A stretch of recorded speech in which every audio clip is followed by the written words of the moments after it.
ফারুক হাসান।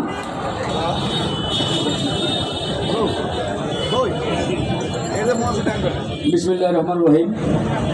রাষ্ট্র সংস্কার এবং গণহত্যার বিচারের দাবিতে গণ অধিকার পরিষদের দেশব্যাপী যে গণসংযোগ এবং পথসভা, তার ওই ধারাবাহিকতায় আজকে রাজধানী ঢাকার বাড্ডা জোনে আজকের এই গণসমাবেশে উপস্থিত সম্মানিত সভাপতি, প্রধান অতিথি এবং জাতীয় নেতৃবৃন্দ সকলকে সালাম এবং শুভেচ্ছা। সময় বেশি নেই, আমরা গণমিছিল দেব, তাই বক্তব্য অল্প সময়ে শেষ করতে হবে। প্রিয় ভাইরা আমার, আপনারা জানেন এদেশের তারুণ্যের যে উদ্দীপ্ত সংগঠন, এদেশের গণমানুষের যে রাজনৈতিক দল, এদেশের গণমানুষের মুক্তির যে আস্থার আশ্রয়স্থল, সেটি হচ্ছে গণ অধিকার পরিষদ। এদেশের একমাত্র রাজনৈতিক দল যে দলটি কোন সরকারি পৃষ্ঠপোষকতা ছাড়াই অর্গানিক হতে রাজপথে আন্দোলন সংগ্রামের মাধ্যমে গড়ে উঠেছে। আজকে ডানে বামে সামনে পিছনে তাকালে অনেক রাজনৈতিক দল এবং সংগঠনকে দেখতে পাবেন যারা নানা কায়দায় নানা পৃষ্ঠপোষকতায় সুযোগ সুবিধা নিয়ে ভুলিয়ে ফাঁপিয়ে তারা উঠেছে। কিন্তু এই গণ অধিকার পরিষদ একমাত্র রাজনৈতিক দল যারা শত বাধা বিপত্তি, হামলা মামলা, জেল জরিমানা ফেস করে আজকে জনগণের রাস্তায় তারা কিন্তু জায়গা করে নিয়েছে।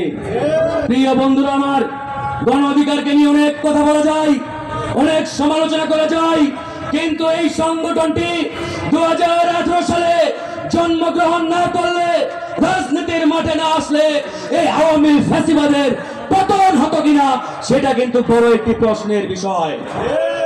আজকে অনেক বড় বড় নেতার আবির্ভাব হয়েছে, অনেক লেকচার বক্তব্য, কিন্তু আমরা বলি এই 2018 সালে কোটা আন্দোলন শুরু না হলে অনেক নেতাকে আজও পাট খেত গম খেতে ঘুমাতে হতো বন্ধুগণ।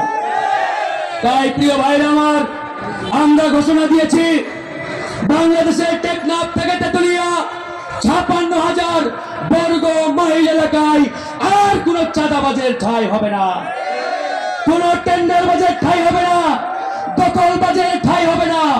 এদেশের রাজনীতি হবে জনমানুষের রাজনীতি, জনগণের রাজনীতি, কল্যাণের রাজনীতি। আজকে অনেকে অনেকভাবে হম্বি তাম্বি দেখায়, এগুলোর বিরুদ্ধে আমাদের বজ্রকণ্ঠে আওয়াজ তুলতে হবে, রুখে দাঁড়াতে হবে। যেহেতু মিছিল হবে, কথা বাড়াবো না, একটা কথা বলেই শেষ করব। বিএনপির সাবেক সাংসদ জনাব পাপিয়া সাহেব, পাপিয়া ম্যাডাম, তিনি গতদিন টকশোতে একটি বক্তব্য বলেছেন যে প্রবাসীরা বাংলাদেশের জমি জমা বিক্রি করে বিদেশে গিয়েছে, তারা দেশের টাকা পাঠাবে, তাদের এই নির্বাচনে ভোট দেওয়ার কি দরকার? আমি আজকের এই সভা থেকে পাপিয়া ম্যাডামকে বলতে চাই, আপনি প্রবাসীদের নিয়ে যে কুরুচিপূর্ণ বক্তব্য দিয়েছেন, এটি আগামী 24 ঘন্টার মধ্যে প্রত্যাহার করতে হবে। যদি প্রত্যাহার না করেন তাহলে 2 কোটি প্রবাসী তারা কিন্তু চুপ থাকবে না, চুপ থাকবে না। এই প্রবাসীরা রেমিটেন্স শাটডাউন না দিলে হাসিনার পতন হতো না। আর আজকে বড় বড় লেকচার দিচ্ছেন আপনি। পাপিয়া 15 বছর কোথায় ছিলেন এদেশের মানুষ কিন্তু জানে না, তাই লেকচার দেবেন না। শেষ করলাম, আল্লাহ হাফেজ।